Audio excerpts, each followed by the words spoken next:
আসসালামু আলাইকুম। আমি আজকে একটা কোয়েল পাখির খাঁচা তৈরি করে ফেললাম। এখানে মূলত 100 পাখি পালা যাবে। উপরে 500 পাখি, নিচে 500 পাখি। আমি উপরেরটা আগে তৈরি করলাম, নিচেরটা করি নাই। নিচেরটায় আজকে ভাবলাম আমি 2টা টাইগার মুরগি পালি। তাই চটি চাষতেছি। আমার চটি চাষার সেরকম অভিজ্ঞতা নাই, আগে চাষিও নাই। এই প্রথম আমি টাইগার মুরগি পালার জন্য চটি চাষতেছি। তাই আপনারা বলবেন, টাইগার মুরগি সম্পর্কে পরামর্শ দিবেন, কিভাবে পালতে হবে কি আমি তো জানি না, সেই পরামর্শ আপনারা যারা অভিজ্ঞ আছেন দিবেন। আর এখানে মূলত আমি কয়েকদিন আগে কয়েকটা মরিচ গাছের চারা রোপণ করেছিলাম। চারাগুলো দেখতেছি শুকিয়ে গেছে, পানি দেওয়া হয় না, বৃষ্টি তেমন নামে না, যার কারণে পানি দিতেছিলাম, পানি পুকুর থেকে এনে এনে দিতেছিলাম। তখন দেখতে লাগলাম এই চারাগুলো মোটামুটি তাজা আছে, পানি দিলে বাঁচবে আর কি।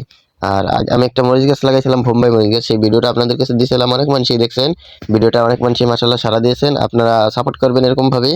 আর এই ইউটিউব চ্যানেলটি সাবস্ক্রাইব করতে ফেলবেন না, আপনাদের সাপোর্ট ছাড়া কিন্তু আগানো সম্ভব না।